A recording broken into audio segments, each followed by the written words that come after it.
आलम इस्लाम के लिए आज एक तारीखी दिन था। आया सोफिया मस्जिद को 86 बरस के बाद दोबारा खोल दिया गया। 86 बरस के बाद वहां पे नमाज जुमा की अदायगी की। तुर्की के सदर तैयब एर्दोगान वहां पे खुद मौजूद थे, उनकी काबीना और पार्लियामेंट के अरकान तमाम लोग मौजूद थे।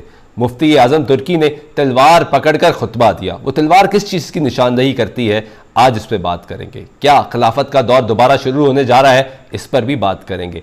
इस्लाम मुखालिफ कुव्वतें इस पर क्यों शोर मचा रही हैं, आज इस पर भी बात करेंगे।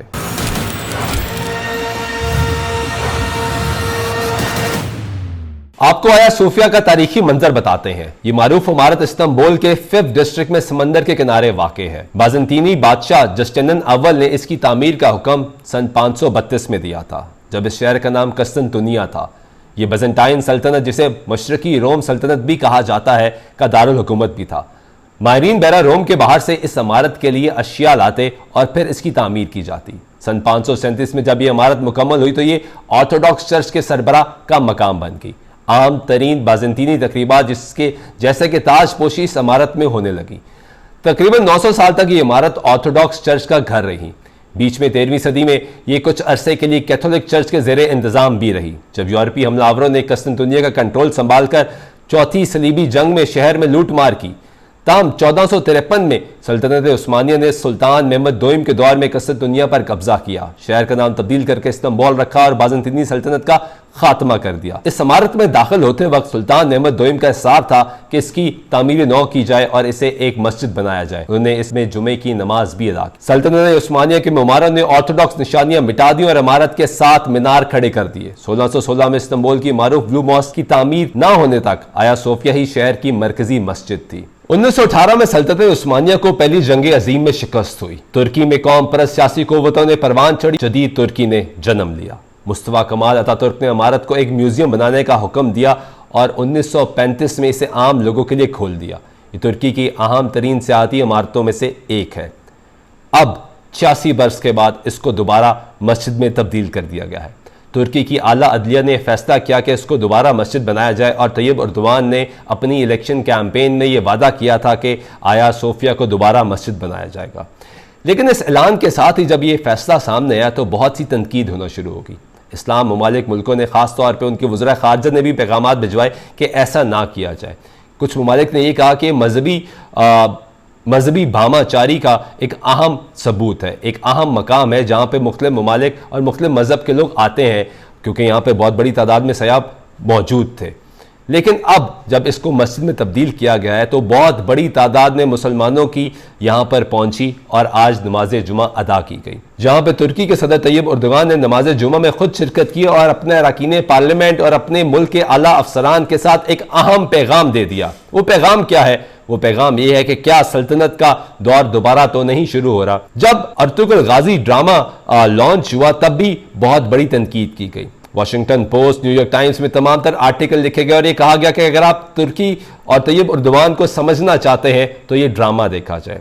पाकिस्तान में भी इस ड्रामे पर तनकीद हुई, लेकिन इसके मैसेज पर बात नहीं की गई। हमने पहले भी इसके मैसेज पे अपनी वीडियोस के जरिए आपको बताया कि उसका मैसेज पढ़ने की ज़रूरत है, क्योंकि सल्तनत उस्मानिया में ये बार बार बताया गया कि अदल व इंसाफ कायम किया जाएगा।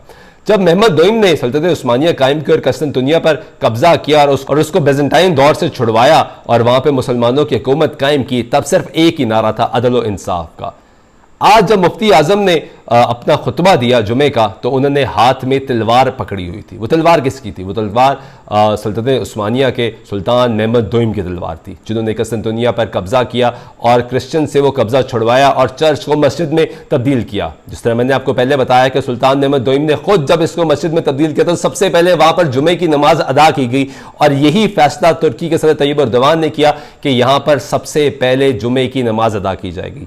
आज इस्लामी तारीख का जो मंजर था वो बड़ा खूबसूरत मंजर था, क्योंकि यहाँ पर अल्लाहु अकबर की सदाएं बुलंद हुई, दुरूद शरीफ की सदाएं बुलंद हुई।